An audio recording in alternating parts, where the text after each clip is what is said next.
partial fraction decomposition for this expression.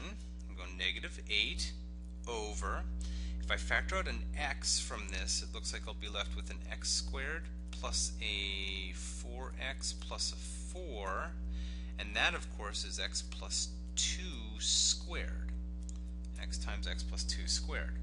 So we're going to take this and we're going to, let's see, partial fraction, let's get rid of this part then, and we will split it into the partial fractions of some number over x plus some number over x plus 2 plus some number over x plus 2 squared.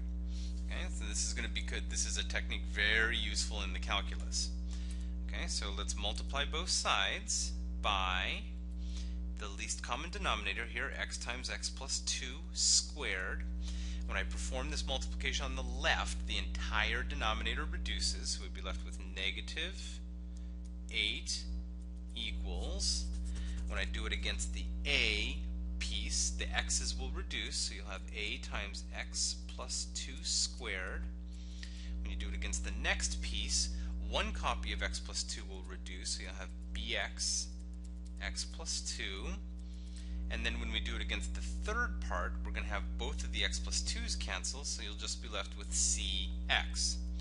Okay, I'm going to need some room for the algebra, so I'm going to move to the next screen where I already wrote this up for myself.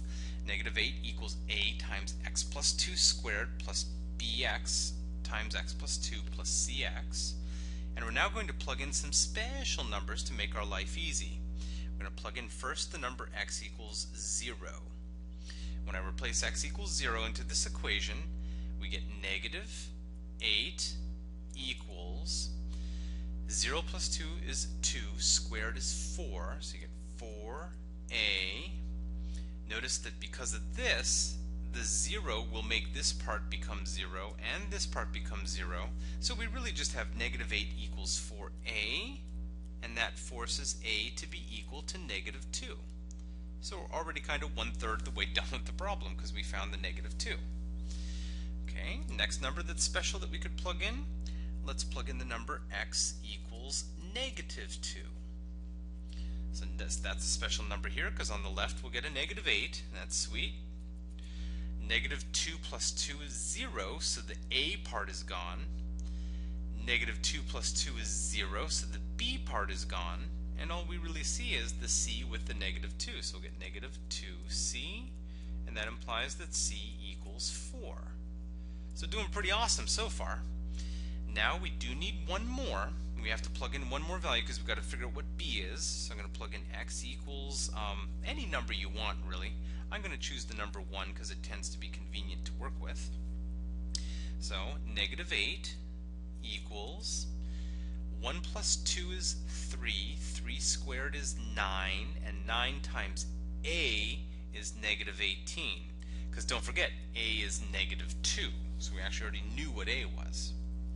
Plus b times 1 times 1 plus 2, 1 plus 2 is 3, so we're getting 3b. And then c times 1 is just c, so we get just c, but remember c is 4, so we get plus 4. So overall it looks like we're having a negative 8, and then we have negative 18 plus 4, which is negative 14, plus 3b. Add the 14 over, and 6 equals 3b, and then divide by 3, and it looks like b equals 2.